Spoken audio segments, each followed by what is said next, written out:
Welcome back again. Peace and blessings one and all. Thank you again for joining us for another video.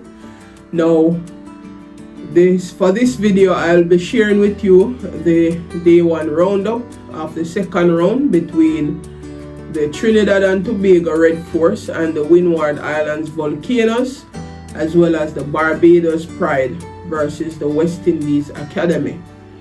Now, these are two pink ball matches, day and night matches. So I'll be sharing with you the Trinidad and Tobago Red Force against the Windward Islands Volcanoes first. Now, Trinidad and Tobago, they would have firmly grasped the upper hand on day one of this day and night fixture against the Windward Islands Volcanoes, as they would have finished just 29 runs behind with 9 wickets intact at the Arnasville Stadium in St. Vincent. A stellar bowling display by Kari Peer and Yannick Carrier would have set up the foundation for the Red Force dominance as they dismantled the Volcanoes' batting lineup for a mere 166 in just 51 overs. The Windward Islands continued their poor performance with the bat. As you know, they would have played the Jamaica Scorpions in the first game and they would have scored 195 in the first innings and then 241. Right? So they have not been doing well with the bat. Pierre was instrumental with figures of 4 for 17, while Carrier was equally effective with 4 for 30. And despite a batting century from West Indies batsman Kavem Hodge, who stood tall with a valiant 126, the Volcanoes had little else to celebrate. Hodge 142 ball knock, laced with 15 boundaries and a 6, was the only resistance against a relentless Red Force attack, as no other batter managed to reach double figures. At stump, Red Force were well positioned at 137 for 1, with Cephas Cooper on 69 and Amir Jangu on 60, set to extend their dominance on the second day. And Cooper would have, continued his good form from the first game.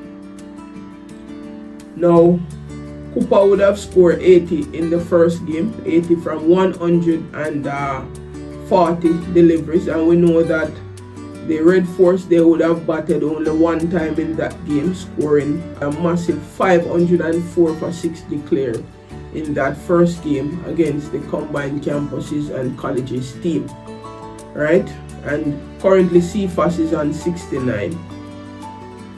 I am sure that he wanted to get the big one this time around, as he would have, fallen 20 runs short in that first game.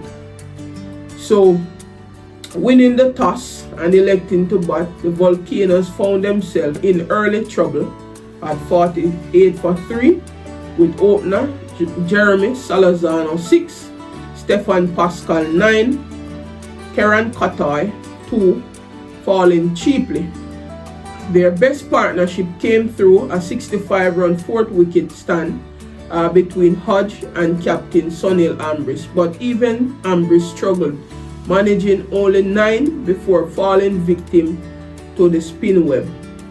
In response, the Red Force lost Jid Gooley for a duck with just 5 runs on the board, but Cooper and Jangu steadied the innings with a commanding unbeaten second wicket stand.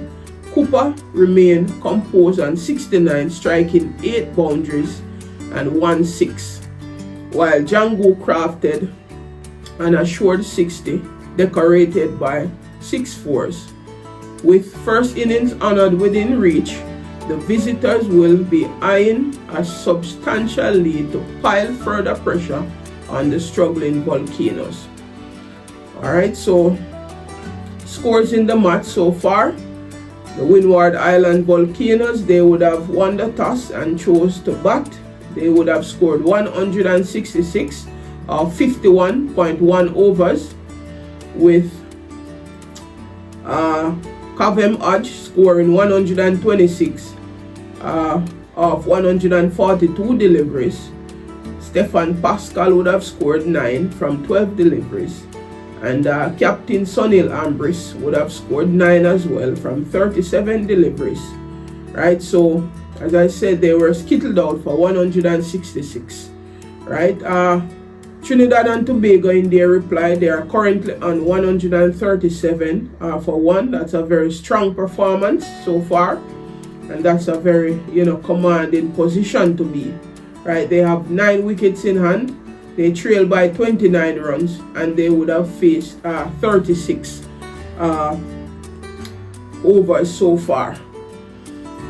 Let us jump over to the Kensington Oval, where the Barbados Pride, they are taking on the West Indies Academy. So West Indies Test Captain Craig Brathwaite and Jonathan Drakes stamped their authority on day 1 of this day and night fixtures between Barbados and the West Indies Academy.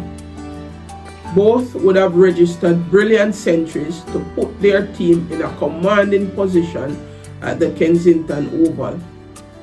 At stump, the Pride were firmly in control on 354 for 3, with Brathwaite unbeaten on 143, and Demarius Richards keeping his company on 6.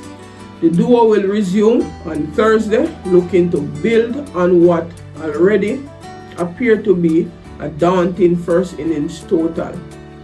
Brathwaite, known for his patience and resilience, anchored the innings after Pride opted to bat first, as he formed a solid 96-run opening stand with Zachary McCaskey.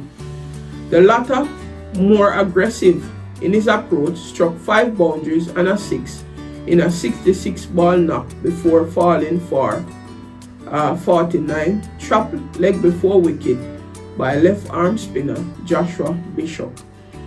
That dismissal, however, did little to slow Pride's momentum, as Brathwaite found an able partner in Drakes. Together they tormented the Academy's bowlers in a mammoth 228 runs, second wicket stand, with both batters reaching their centuries in assured fashion.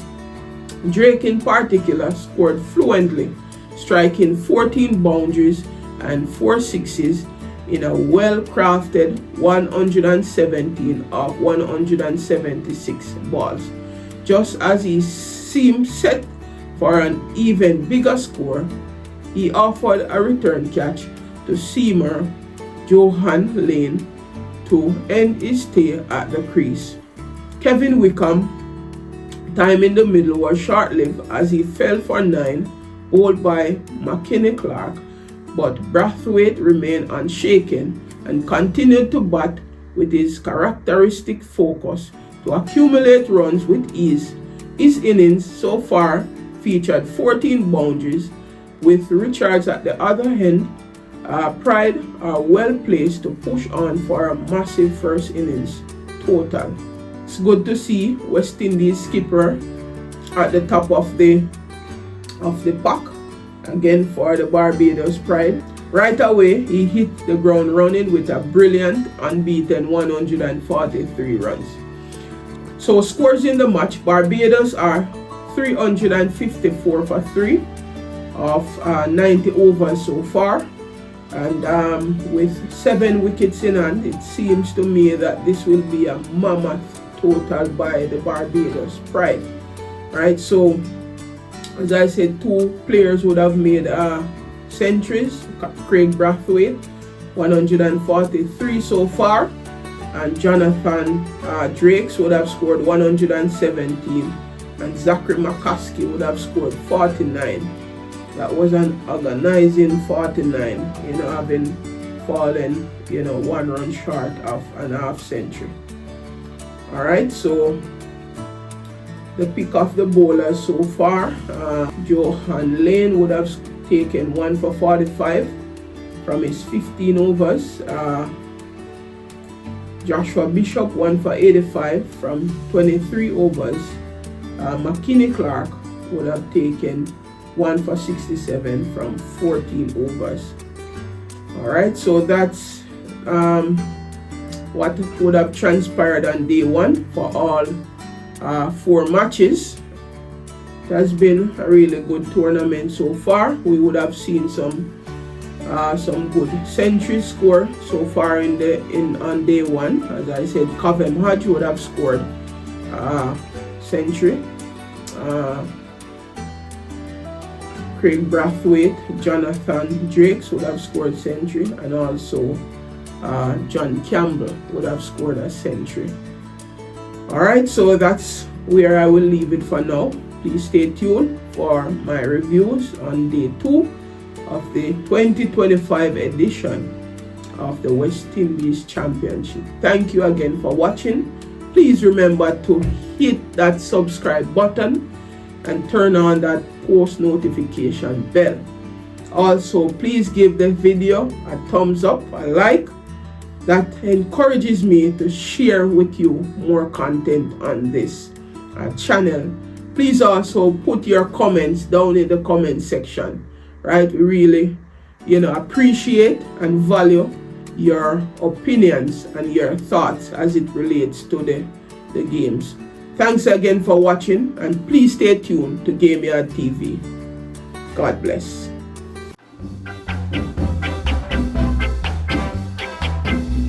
Belo, belo, belo, belo.